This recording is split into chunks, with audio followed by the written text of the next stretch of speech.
गोलोक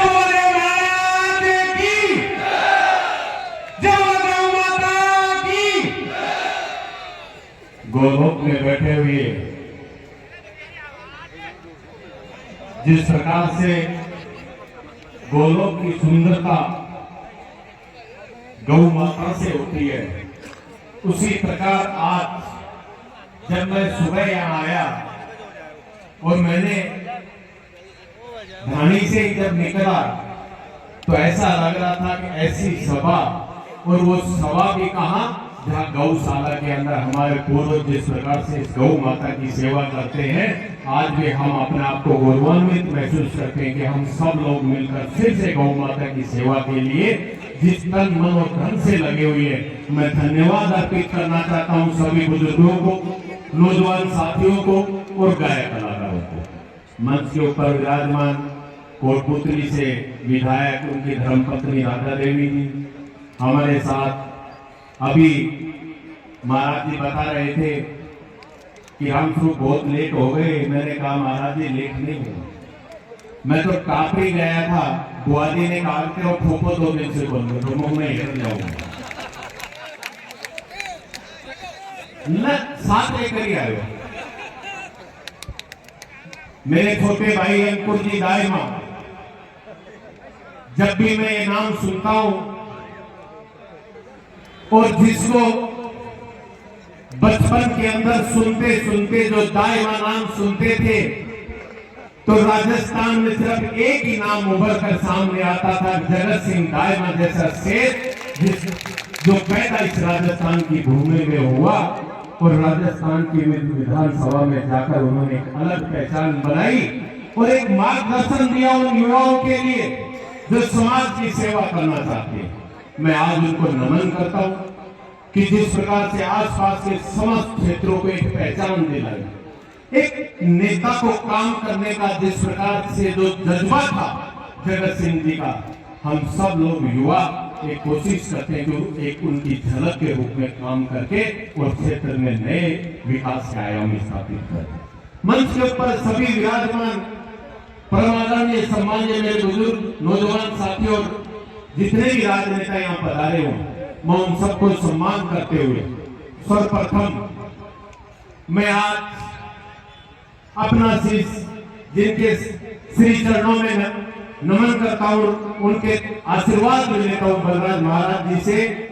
आज भी जब हम लोग याद करते हैं, अभी जब बात चल रही थी रामायण की, बात चल रही है महाभारत की, और जिस प्रकार से हम लोग देखते हैं बलराज महाराज जी को, तो ऐसा लगता है कि इस युग के अंदर भी नंद बाबा उतरकर और इस गौ माता की सेवा के लिए बलराम दास जी महाराज के रूप में हमारे पास विराजमान।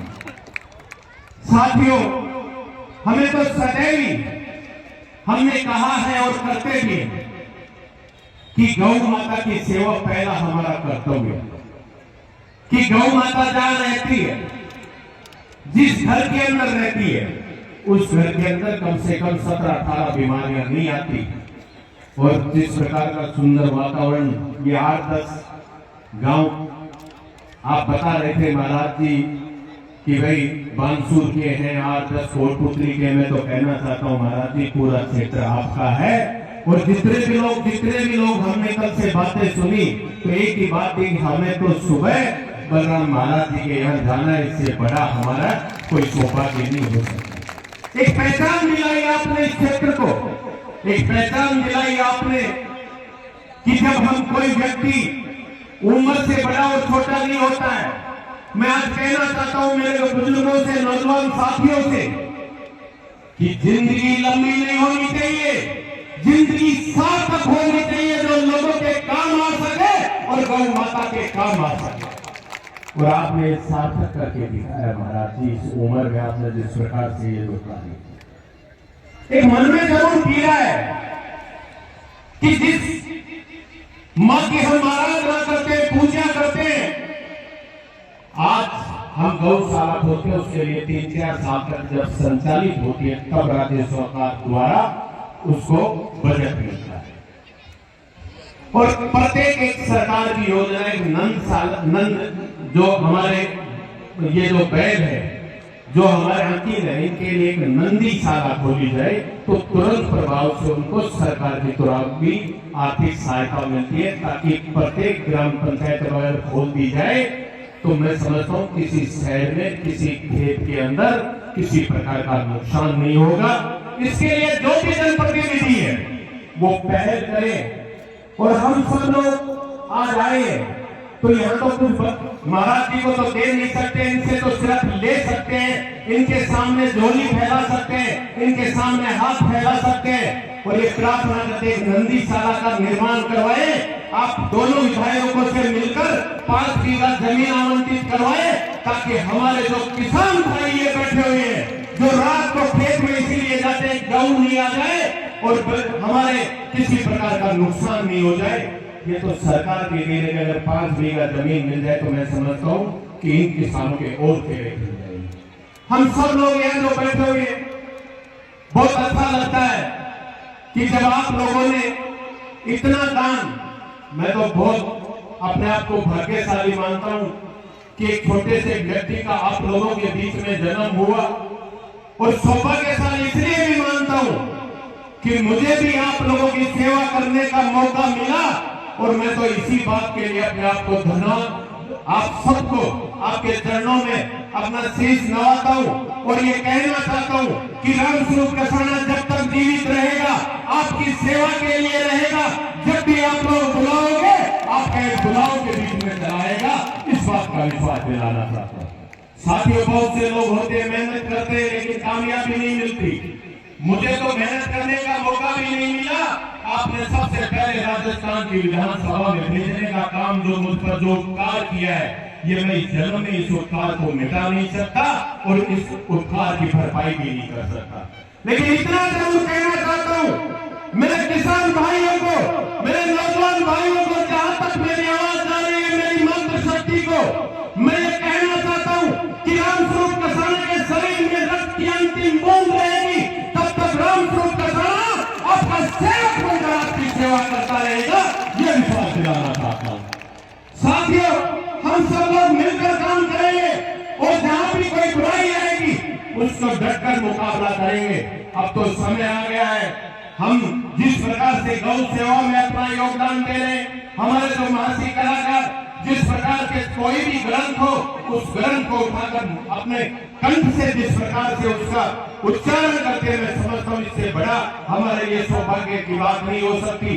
वो समय दूर नहीं कि राजस्थान के अंदर अगर आप लोग गाय करा सकते हो, बकरी करा सकते हो, आने वाला समय है कि आपके राजस्थान का पायलट बनकर और पूरे राजस्थान के अंदर उस पायलट को उस कुत्ते पर बिठाने का काम भी हम सबको मिलकर करने की आवश्यकता है। हमें मिलना है, मिलकर लड़ाई लड़नी है।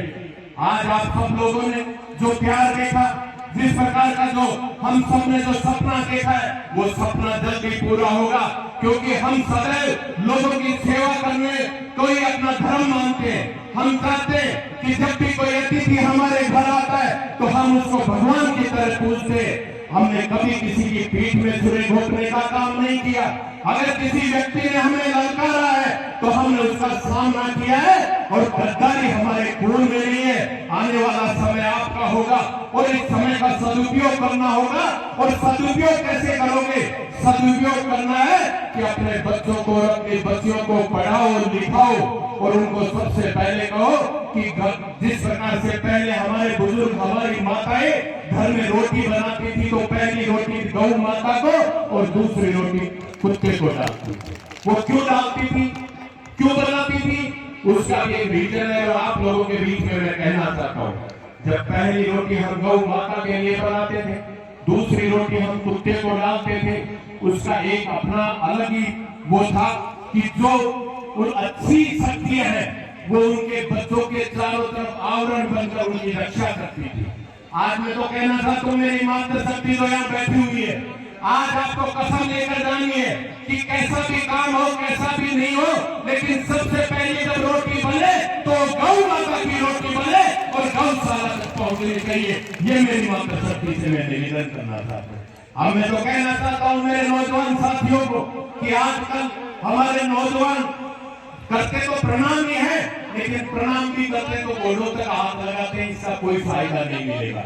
जो हमारे बुजुर्ग थे, जब हम उनके चरण स्पर्श करते हैं, जब उनके अंगूठे के ऊपर हाथ लगाकर सर पर लगाते, तो मैं आज आपको विश्वास दिलाना चाहता हूं नौजवान साथियों, अपने बड़े बुजुर्गों का चरण स्पर्श यहाँ से करके फिर माथे पे लगाने ना, आपको रोटी मिले या नहीं मिले, लेकिन ऐसी शक्ति मिलेगी जिससे आप बुरी से बुरी शक्ति का भी सामना कर सकते हो। हमने मिलकर लड़ाई लड़नी है, हमको सोचना है, और आज हम सब लोग करते हैं। जब भी कोई बात आती है, तो जब मैं मंच पर खड़ा हुआ तो मैंने भी अरदास की, तो बलराम महाराज जी से की। हमारा भी कर्तव्य बनता है कि मैं भी पटेल साहब से निवेदन करूंगा कि कोटपुतली के अंदर कहीं 5 बीघा जमीन हो नंदीशाला के लिए, तो इनके नाम से वो करवाए, ताकि हम सबका भला हो सके। अगर मानसूर के लोग बैठे हुए हैं, तो उनसे भी निवेदन है कि आप भी जो देवी सिंह जी उनसे मिलकर ये निवेदन करें कि 5 बीघा जमीन इनको दिलाई जाए। एक बात और कहना चाहता हूँ, जनप्रतिनिधि बनाता कौन है? आप लोग जो यहाँ बैठे हुए। और आज सबसे बड़ी समस्या हमारे सामने है कि इतनी गोचर भूमि होने के बावजूद भी हमारे गौ माता को हरा चारा नहीं मिल पाता। उसका कारण क्या है? आप सरकार में बैठे हुए कलेक्टर, एसडीएम आज उस गोचर भूमि को सवाई चक्कर के और उन बड़े बड़े लोगों को दे देते हैं, जो कुछ समय बाद में उसमें कॉलोनियां काट देते हैं। हम सबको उनसे लड़ना भी है, लड़ना पड़ेगा, और लड़ने के लिए सदैव, आज जब देश की आजादी की बात हो, चाहे हमारे कभी भी जब भी लड़ाई लड़ी है, तो इस किसान के बेटों ने लड़ी है, किसान परिवार के नौजवानों ने लड़ाई लड़ी है, और आज भी आपको आवश्यकता है। साथियों, हम लोग बैठे इतने बहामासा हमारे बीच में आए, मुझे तो गर्व अपने आप में होता है जब भी मैं किसी स्टेज में जाता हूँ, और जब भी मुझे कोई मंच मिलता है, तो अपने आप को सौभाग्यशाली मानता हूँ। लेकिन एक बात जरूर कहना चाहता हूँ, कई लोग कहते हैं किसान क्या करते हैं। मैंने कहा कि किसान के घर जब बच्चा पैदा होता है, और उस बच्चे को सभी लोग कहते हैं तो किसान का बेटा है, हट्टा कट्टा होगा। मैं आज आपके माध्यम से बताना चाहता हूँ, जब किसान के घर में बच्चा पैदा होता है, तो पूछना तो मेरी मातृशक्ति बैठी हुई है, पूछना चाहिए मेरे बुजुर्ग यहाँ बैठे हुए, ये किस प्रकार से उसका लालन पालन पोषण करते हैं। उस छोटे से बच्चे को पालने के लिए मेरी मातृशक्ति बैठी हुई है, चूल्हे में जलती है, और ये मेरा जो किसान, मेरा बुजुर्ग यहाँ बैठा हुआ, ये खेत में रात को, हर किसी फैक्ट्री वाले को दिन में लाइट मिलती है, लेकिन अब इनको किसानों को रात में लाइट मिलती है, तो खेत में खड़े रहते हैं। ठंडी को नहीं लगती क्या? ठंड लगती है। लेकिन जब ये घर की तरफ देखते हैं कि घर के अंदर जवान बेटा है, जिसकी स्कूल की फीस देनी है, जवान बेटी बैठी हुई है, जिसकी शादी करनी है, तब ये अपने कमर को उतार के फेंक देते हैं और वापस अपने खेत में लग जाते हैं। मुझे भी कहना चाहता हूँ जनप्रतिनिधियों से, अगर किसान को रात में बिजली देते हो, तो आप जनप्रतिनिधि नहीं हो, आप भी सिर्फ अधिकारी और कर्मचारी हो। जो किसान की बात नहीं सुनेगा, जो किसान के लिए लड़ाई नहीं लड़ेगा, वो किसान का बेटा नहीं हो सकता। जो किसान की बात सुनेगा, जो किसान के लिए लड़ाई लड़ेगा, वही किसान का बेटा कहलाता है। आप सबने जो मुझे मौका दिया, मैं तो पुनः आप सबको प्रणाम करते हुए, या मंच पर जितने भी लोग हैं, अगर मेरे मुख से कोई बात ऐसी निकली है तो क्षमा प्रार्थी हूँ। पुनः आप लोगों से निवेदन करता हूँ कि हम सबको मिलकर लड़ाई लड़नी है, और जब भी गौशाला में कोई संकट आए, तो मैं इतना कहना चाहता हूँ कि जो मेरे से होगा मैं भी करूंगा, चाहे मुझे गांव-गांव में जाना पड़े। आपके इस गौशाला के प्रत्येक गांव-गांव में जाकर ध्वनि फैलाएंगे, लेकिन इस गौशाला के लिए कभी इस गौशाला के द्वार बंद मत होने देना। साथियों, इस सुरंग को कभी बंद मत करना। इस सुरंग का सदैव नाम राजस्थान में होना चाहिए कि आप लोगों ने मिलकर एक ऐसा सुरंग बनाया है जो पूरे राजस्थान में इसके चर्चे हो। यही निवेदन लेकर आपके पास आया था, और यही आशा करता हूँ आप सबने तो मुझे